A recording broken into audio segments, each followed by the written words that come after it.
Hola, somos estudiantes de RI, estamos en Ibero León. Hoy vamos a comprobar qué tanto saben nuestros compañeros de la Ibero acerca de uno de los países más importantes del mundo. ¡Estados Unidos! ¡Estados Unidos! ¡Estados Unidos! La dinámica será a través de una serie de preguntas con la que vamos a saber qué tanto se sabe sobre la política o el derecho constitucional de Estados Unidos.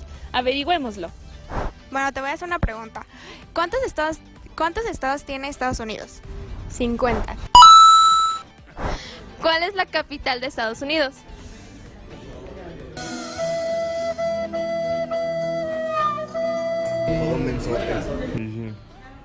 Washington, sí, es cierto. Washington.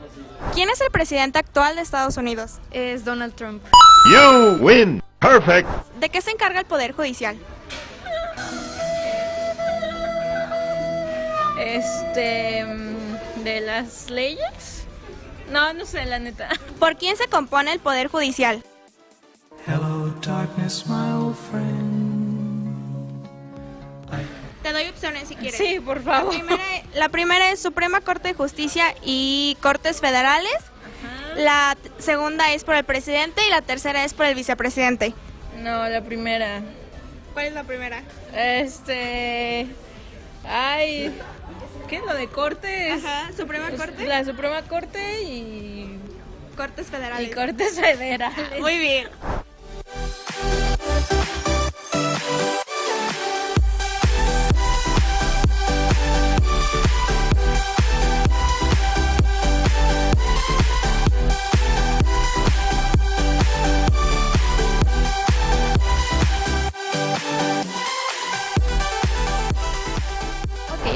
Ahora hablaremos del proceso constituyente.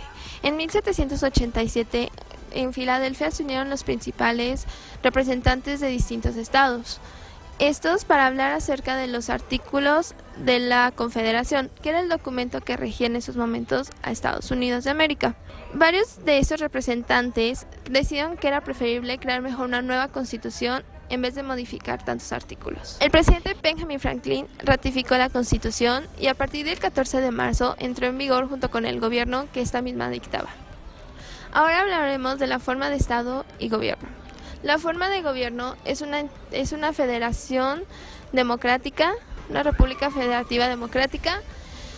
Se divide por 50 estados y cada estado es descentralizado.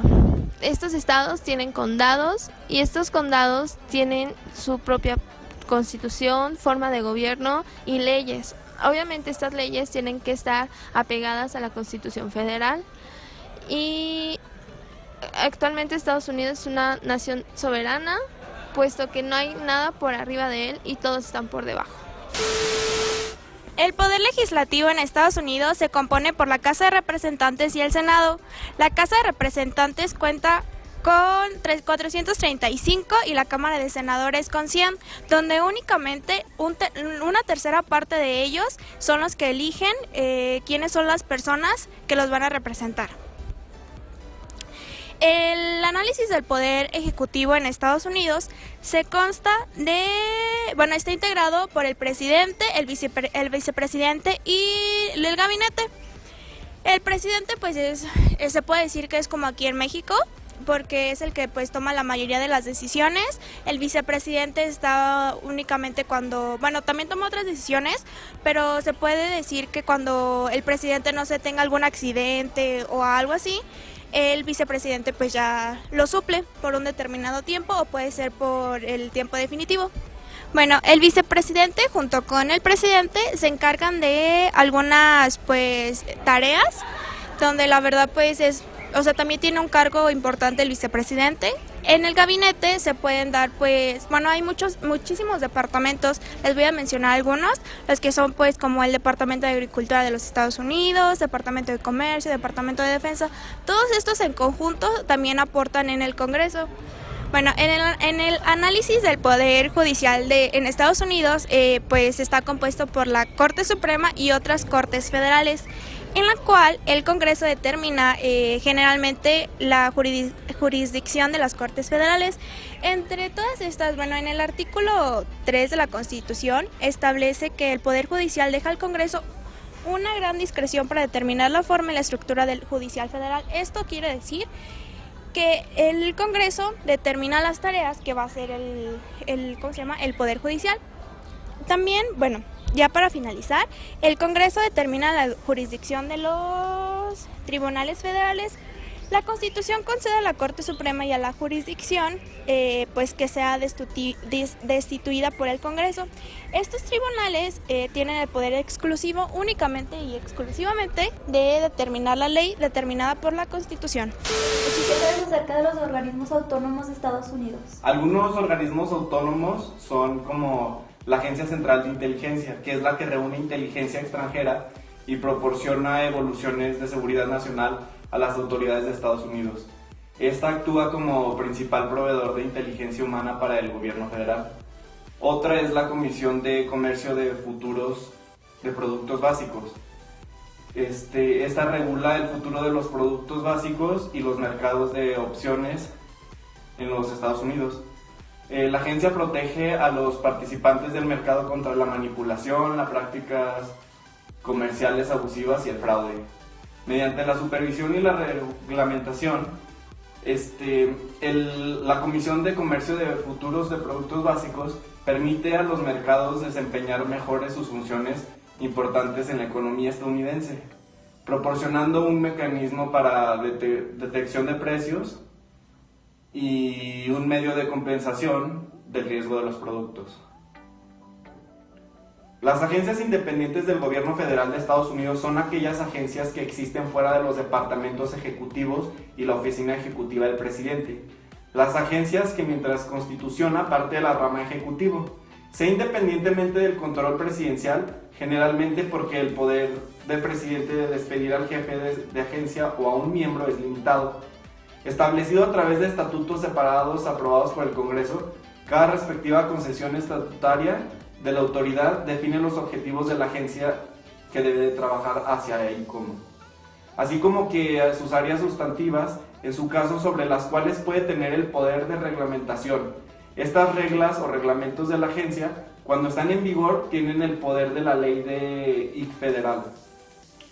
Las agencias independientes pueden distinguirse de los departamentos ejecutivos federales y otras agencias ejecutivas por sus características estructurales y funcionales. El Congreso puede también designar ciertas agencias explícitamente como independientes en el estatuto que gobierna, pero las diferencias funcionales tienen más significación legal. La mayoría de las agencias ejecutivas tienen un solo director, administrador o secretario designado por el presidente de los Estados Unidos. Las agencias independientes casi siempre tienen una comisión, junta o cuerpo colegial similar, formado por 5 o 7 miembros que comparten el poder sobre la agencia. Esta es la razón por la cual muchas agencias independientes incluyen la palabra comisión o junta en su nombre.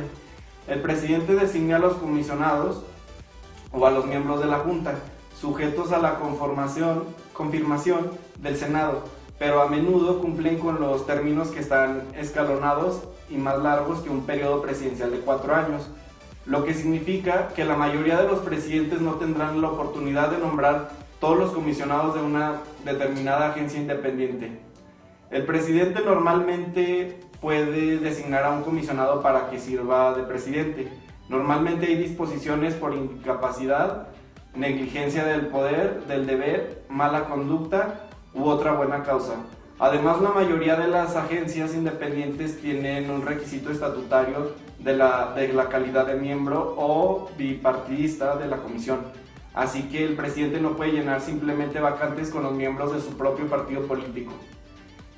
En realidad, la alta tasa de rotación entre estos comisionados o miembros de la Junta significa que la mayoría de los presidentes tienen la oportunidad de llenar suficientes vacantes para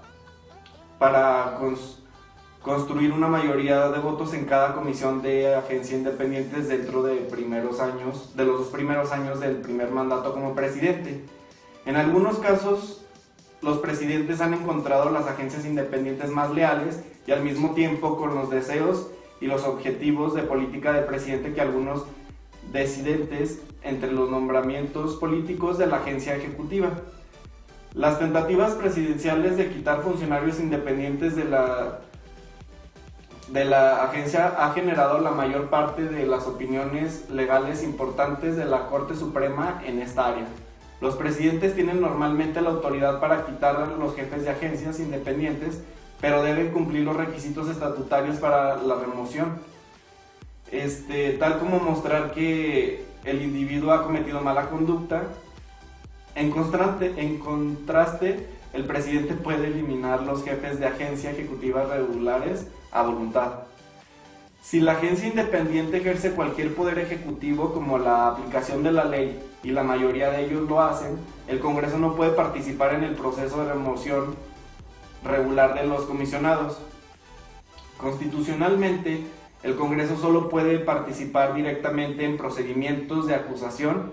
Sin embargo, el Congreso puede aprobar leyes que limiten las circunstancias bajo las cuales el presidente puede retirar comisionados de agencias independientes. Los miembros del Congreso no pueden servir como comisionados en los organismos independientes que tienen energías ejecutivas, ni puede el Congreso sí mismo nombrar a los comisionados. La cláusula de los nombramientos de la Constitución concede ese poder en el presidente. El Senado no participa, sin embargo, en citas a través de consejo y consentimiento, que ocurre a través de audiencias de confirmación y votos sobre los nominados del presidente. La Comisión Federal de Reglamentación Energética es la agencia federal de los Estados Unidos con jurisdicción sobre las ventas interestatales de electricidad, tarifas eléctricas al por mayor, licencias hidroeléctricas, precios de gas natural y las tasas de oleoductos. También revisa y autoriza terminales de gas natural licuado, gasoductos interestatales de gas natural y proyectos de hidroelectricidad no federales.